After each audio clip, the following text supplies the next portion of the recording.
it's time for more money. They say more money is more problems. So, Matt Moore, I have to ask you, who is the one that can give the Boston Celtics a run for its money? Yeah, I'm gonna go with the Wolves. They went 1-1 versus the Celtics in the regular season in Boston, where Boston was nearly unbeatable. They went to overtime with them. You've got that absolutely ferocious, ravenous defense that they've been beating the snot out of Denver with. If you're gonna play the Celtics, they don't run a lot of pick and roll. They want to play on the perimeter. They want to play one-on-one quite a bit and then pass to shooters. The Wolves have the best rotations and point of attack defense in the NBA, so that matches up really well with them. They've got the ability to pressure the rim on offense when they've got these two bigs inside. So they're able to go inside and really punish the Celtics, who honestly, if you kind of dig under the radar a little bit, have some problems with rim protection. Kristaps Porzingis wants to play a little bit further out, which means that if you just bully them, you can do some damage versus him and Al Horford. I think the Wolves are a great matchup versus the Celtics in a potential finals. Yeah, and Jay, I'll kick it to you next. You're in agreement here that the Timberwolves are the team that give the Celtics the biggest run for the money. I don't know if it's much of a surprise right now, given what we've seen them do to Denver thus far. Yeah, I do think that the Wolves are the best team built to beat the Celtics, but I want to start off saying reiterate, I don't think anyone is beating the Celtics this year. I know that the Wolves are a really great defensive team, but I think the Celtics this is their year. I think they get the job done. But the Wolves, they do have the number one defense in the league that holds a lot of weight, especially in the playoffs as well. Especially the way that they're letting them play as well. It's kind of crazy because some other teams are kind of trying to play that same type of defense and they don't really and they get the foul call, they get the calls on them or whatever. But the Wolves do have the size and the depth that can kind of that can match up well with the Celtics, but I still don't think they're going to get it done when it's all said and done. Yeah, I think it's really interesting. You look at the first two games, I think a lot of us were kind of shocked to see the physicality that the Timberwolves had on defense, really shutting down the Nuggets. Now, Jamal Murray is banged up, KCP not himself too. Matt, I want to ask you just, a month ago we had this conversation. Most likely we're all saying, it's a fair fight between Denver and Boston.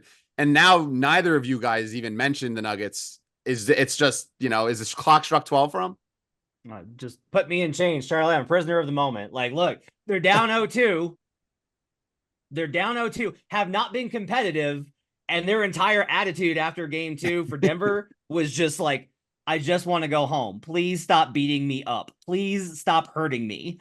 They were just absolutely out of it. They slunk out of the arena instead of talking to the media, except for Nikola Jokic, Justin Holiday, and a few others.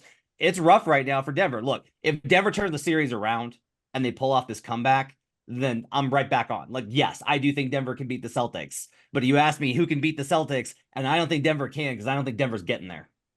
Yeah, I mean, you look, no Rudy Gobert in game two. You figured at least they'd have some success, maybe controlling the glass, finding room inside, and they just were completely out physicaled, and that's with Rudy Gobert on the sidelines there. But let's take a turn to the Eastern Conference side of things. There is one game tonight, so I do want to get a best bet out of both of you. Jay, I'll kick it to you first.